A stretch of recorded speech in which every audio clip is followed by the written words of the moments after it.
their big girl, Magasa. How difficult was she? Because I think she finished with 6 blocks, and y'all just seemed to really struggle inside.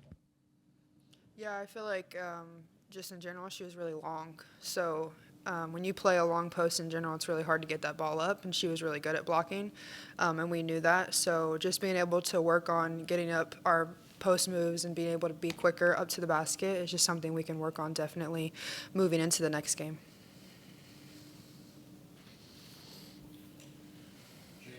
Oklahoma State doing anything specifically defensively that was frustrating y'all, or like what were they doing that was anything throwing you off at all? I think they were just physical. We knew they were going to be physical, and just we were trying to play through the fouls, playing through the physicality, and we just didn't do it enough. Obviously, it's something to improve on, but we just didn't do that well today. Jada, they shot 77% in that second half. What was difficult about the spacing and just trying to stop them offensively? Really just, I feel like we matched up well. It was just sliding over to help. Our cups could have been better. We just weren't locked into our ball screen coverage. I feel like we could have did a better job at that, but again, it's something to improve on. We're getting our legs back under us, and obviously we don't want to lose, but this was a game that really showed us that we have to work on these things going into the rest of the conference. Madison, you came in the second quarter there and I think got a couple of big defensive stops and played pretty well defensively. Do you feel like you're improving on that side of the floor and that you can kind of increase your role on that side of the floor? Yeah, definitely. I feel like when I come in, my role is to give us energy on defense. And I'm not too worried about the offense because I know that it will flow. But I thought today, just like watching the game, even like while I'm on the bench, I watch to make sure I know what I need to do and what I need to bring to the court on the defensive end. And so I knew that our ball screen coverage was down, and so being able to be locked into that and helping our guards out and like helping and knowing when to switch was just really key for me today. So now we just have to carry that all through all 4 quarters.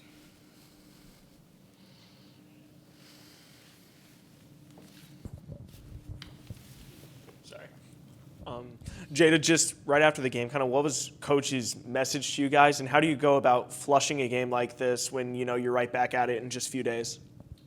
Basically that we can't let that happen again, like ever again, and that no one cares that we just beat Kansas. The next game is going to be super hard, and every game after that, there's no easy game, there's no give-me game in this conference. Everyone's hard to play, so we really have to be locked in on our game plan. Breaks or not, distractions or not, whatever obstacles may be in our way, we have to get through that and play on to the next game and figure out a way to win and execute well. And we didn't do that today, but we're definitely going to work on that in practice for the next few days and the next games to make sure that doesn't happen again. Thank you. Coach, after, a game like that, like, do you flush it? Do you rewatch it immediately? Like, what are your immediate emotions after a game like that, I guess? There's some of both. I think, if you believe that you never lose, you just learn. You have to learn from it. You have to grow from it. Nothing they did surprised us. They just did it really, really well, so hats off to them. I mean, obviously I don't know what we were worse at, offense or defense today, because they were both bad. But I think my biggest frustration and our biggest opportunity for growth is being tougher. We knew this is a team that is going to push you in the back, that's going to grab you on screens, that's going to, they're very physical. I've rarely shown as many clips as I've shown to them from last year's game and the Iowa State game and the other games where they're holding on cuts, they're grabbing. I'm like, you guys are going to have to play through contact. And the reality is they're not going to call all of those, so you have to learn to play tougher. And we didn't respond to that. I thought they did a better job of doing what they do well than we did what we do well. We didn't share the basketball well enough.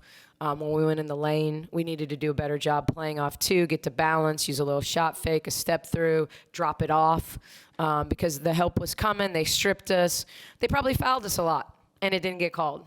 But ultimately, like, that's on us. Like, I thought they forced the foul, and we would shoot it before, really there was a ton of contact. So I thought they just were the more physical, tougher team from start to finish. Nicki, y'all had a 9-1 run there to close the half to get back to within 2. What was the key for them at the start of the third quarter? We missed layups. I mean, we get a turnover, transition layup. Sarah misses a layup,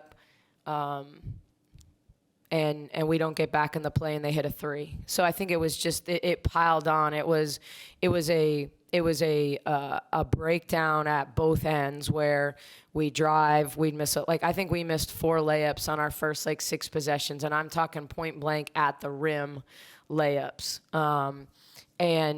And because of that, and it was different players, but I don't think our response to that, our play transition wasn't good enough in terms of, okay, we missed a shot, now we got to get a stop. And I thought that was the difference. That's why we got back into the game in the second quarter, because 21 points or 19 points is not elite for us, but we defended, and we didn't let one end affect the other. And I felt like we allowed too much our offensive inefficiency to impact our defense, our ability to get through screens, around screens, call screens, rotate. I think we got really, really frustrated. And I think that's on me. I have to do a better job of getting them out of their own heads when they're struggling. And we just haven't struggled in a while. Things have gone pretty well, but I think we have to practice better. And I think these games are wake-up calls. I think they're opportunities for us to say, okay, we won a few in a row, but it's time to lock in, and every team in this league is good. And, it wasn't because we underestimated Oklahoma State. That's a good basketball team. Probably the best game they've played this season, for sure. But I thought they out-toughed us.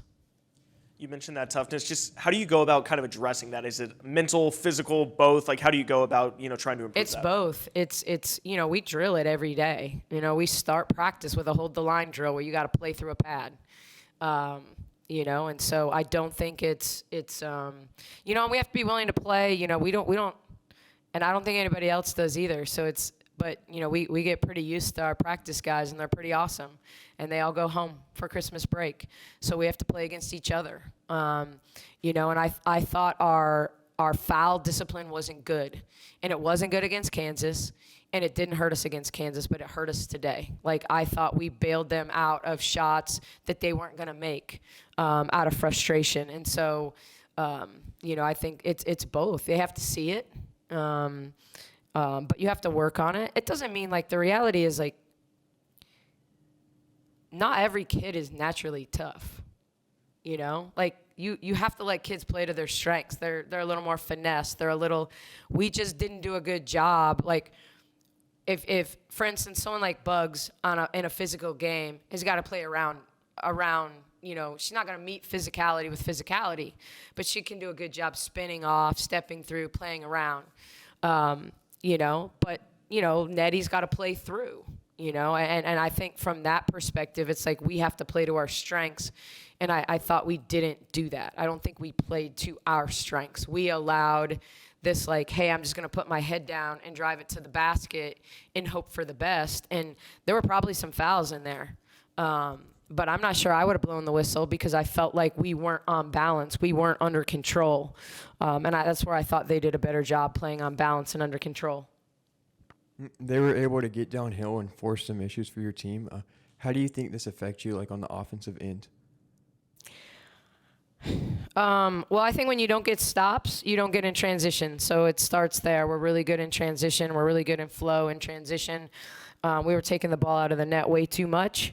Or we were fouling them, and even if they were missing the second free throw, you're not gonna run when they put 4 people back. They put 0 people on the foul line other than the shooter. So because of that, you're not gonna get transition on a missed free throw. So I think it affected us in a lot of ways. I don't think we created enough turnovers. I don't think we took advantage of the turnovers we created. But I think we didn't stay on possessions. We didn't turn our 16 offensive rebounds into enough points. That's a point per offensive rebound.